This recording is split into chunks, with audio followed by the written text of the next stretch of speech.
Naruto as a series has introduced us to some of the most overpowered abilities to ever exist, but there's perhaps no jutsu more broken than the Mangekyō Sharingan power that we're going to be breaking down today, which is the Mangekyō Sharingan ability that both Kakashi and Obito possess. And by the end of this video, you'll see why exactly this dojutsu power was so cracked that Kishimoto had no choice but to keep it split up for the majority of the series where it couldn't be used to full power. Join me in today's newest installment of the Ninjutsu Handbook here on Naruto Explained, where we break down various techniques in a quick and easy to understand fashion, and where applicable, explain the cultural and mythological and religious inspirations behind the jutsu to help you gain a better appreciation for the technique. Which I'm going to be blunt here, I'm going to be a little arrogant here and say that there's more inspiration to the Kamui jutsu than it just being named after the gods, which are called kami in Japanese culture. And after having viewed a few videos explaining Kamui, I feel certain that most of this Shinto section is going to be new information to you, because none of the videos I checked out explored this, and they certainly did not break down the Asian religion connection to the jutsu having a spiral pattern to it. So this is me saying you up front, the back end of this video is going to have a lot of new information for you. So jumping right into it, as you probably remember from the last time you read or you saw Naruto, Kamui is the space-time ninjutsu that Kakashi and Obito can use as the specific power that Obito unlocked when he awakened his Mangekyō Sharingan. Like all Mangekyō Sharingan abilities, each eye has its own power. Obito's Kamui allows him to use the same space-time ninjutsu, but in a different way depending on which eye is used. What Kamui does is it uses space-time ninjutsu to warp objects or people caught within the jutsu itself to a pocket dimension that can only be accessed by Obito's Mangekyō Sharingan. When this is done, the objects and people are often shown being sucked away in a spiraling pattern, with the direction depending on which eye is being used and whether or not they are being sealed into the dimension or being released from it. On top of the target being unable to escape from the dimension on their own, the target is also placed in a tough position where their chakra can't be traced or sensed when they are trapped inside of the dimension, essentially making this a perfect jail for whoever's trapped inside of it. While this power is primarily used for the purposes stated, as we see with Obito during the Fourth Ninja War, he can utilize it in a few different manners depending on how creative he gets with it. So Obito was shown combining fire release with Kamui to release a whirlwind of fire release that moves in the spiraling pattern of Kamui. He's also been shown using Kamui to assist in long-range jutsu, like when Obito shoots out a giant shuriken he had stored away in a dimension in Naruto chapter 598. The power also has the ability to pull off one of the craziest non-combat abilities that we've ever seen in the series, where Obito was able to use the jutsu to return his soul from the afterlife to briefly transfer his chakra to Kakashi so that he could assist in the battle with Kaguya. From a pure combat perspective though, obviously Kakashi using Kamui with his Raikiri is easily the most dangerous application of this power. However, let's go a little deeper and look at the mechanics of the jutsu itself, starting with the right eye, then move into the left eye, then we're going to get into the juicy stuff about the symbolism with Kamui itself. So with the right eye,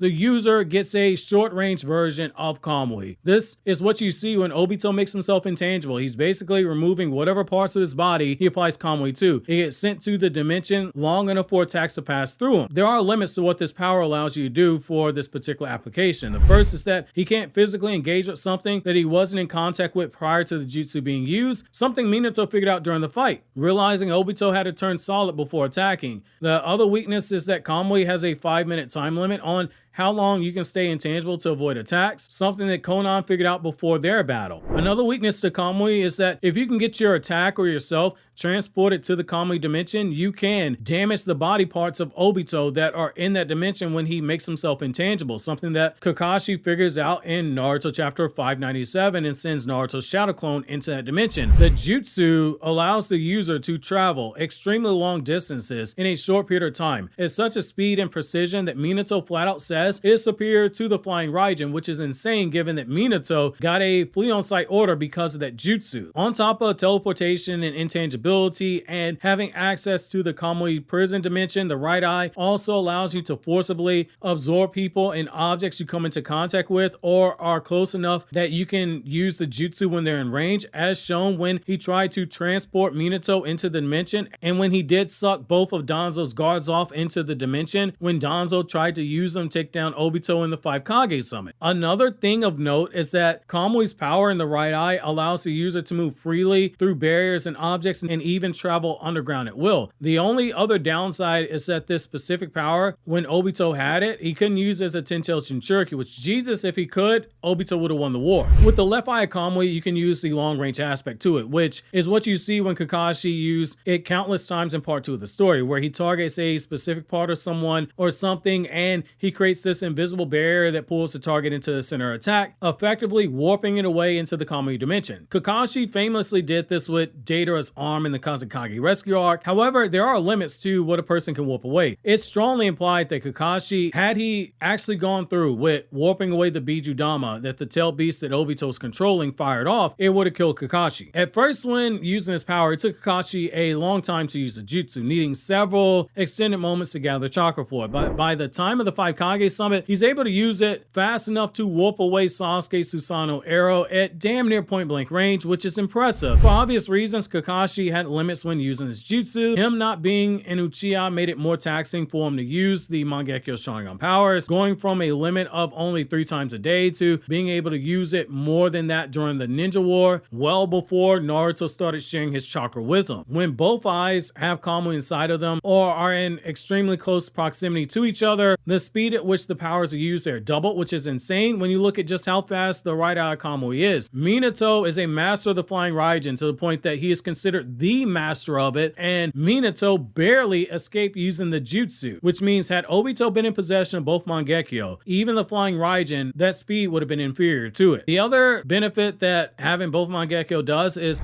it allows you to access other time-space dimensions when you synchronize with them, but it comes at a huge cost of chakra. And also, when someone has both Mangekyō Sharingan, they can combine Kamui with their Susanoo. But let's go even deeper here and let's look into the Shinto and religious inspiration behind Kamui, as well as, most importantly, why it really has a spiral pattern, which, yes, it's more than it looks really cool as a spiral pattern. You should consider this information from here on out information that is new to you because nobody on YouTube's talked about this before. So Kamui, it obviously translates into divine authority or the might of gods. In Shintoism, Kamui refers to divine beings or deities, especially the Ainu mythology. You've probably heard that part before, where the term is used to describe nature gods and spirits that embody natural phenomena. Kamui often represent the transcendent forces governing the cosmos, which fits the technique's overwhelming and reality-bending powers. However, this is the new information. As for the spiritual connection, the power to control space and time in Naruto through Kamui,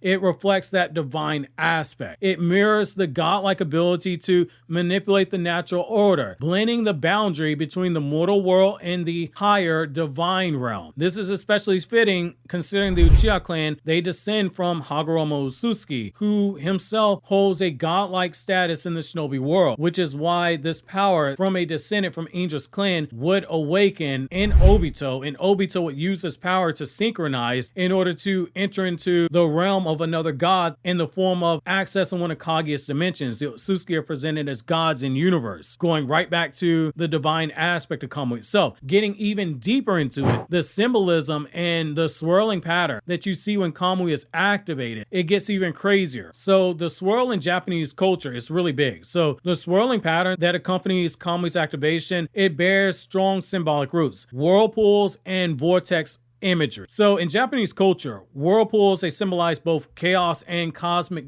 order, reflecting nature's balance between destruction and creation. This duality fits Kamui's power. It is both a tool for obliteration by erasing objects or people from seeming existence and a means of preservation by sending objects into that pocket dimension. This parallels the eternal cycle of destruction and renewal in Shinto beliefs, akin to purifying forces. Drop a 1 in the chat if you did not know that. Now, with the Tomo pattern influence, it gets even crazier. The swirl in Kamui, it represents the tomo patterns that are seen in traditional Japanese symbols, often associated with the Sharingan's design. The tomo is linked to the cycle movement, continuity, and unity between heaven, earth, and humanity. Kamui's vortex visually evokes these themes of cycle transformation and connection to a higher realm. It also holds a thematic and narrative symbolism that is a reflection of Obito and Kakashi's character arcs. Dimensional manipulation as a divine power is also something you have to look at. So Kamui's ability to access an alternate dimension, in particular a dimension that belongs to a god in the form of Kaguya, it can symbolize transcending human limitations, akin to how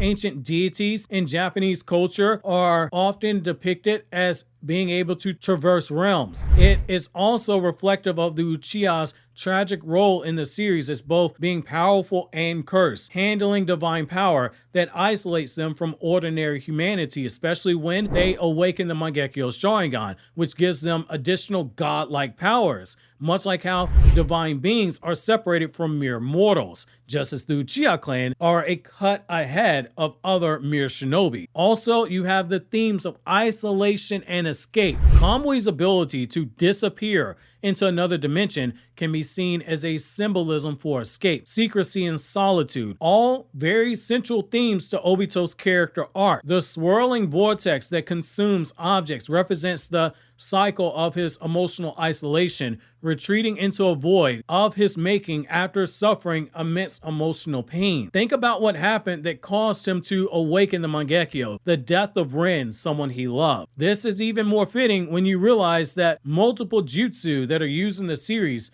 notably the Rinnegan basic abilities that every Rinnegan user gets, they also, like Kamui, are a power that is represented of the cycle of Samsara. Obito symbolically used this power in a spiraling fashion because he and Kakashi had not yet escaped from the cycle of Samsara, the cycle of suffering. The divine association from Shintoism gives a transcendent quality, while the swirling pattern, it adds depth, symbolizing both chaos and the cosmic order. Together, these elements, they create a technique that embodies both godlike omnipotence and tragic isolation. Well, that's going to be it for this edition of the Ninjutsu Handbook. Leave your suggestion down below for other jutsu you want me to cover in future videos, and if I have not covered them yet and they strike my interest, I'll make them into a video. But for now, click here to watch more videos from the Ninjutsu Handbook.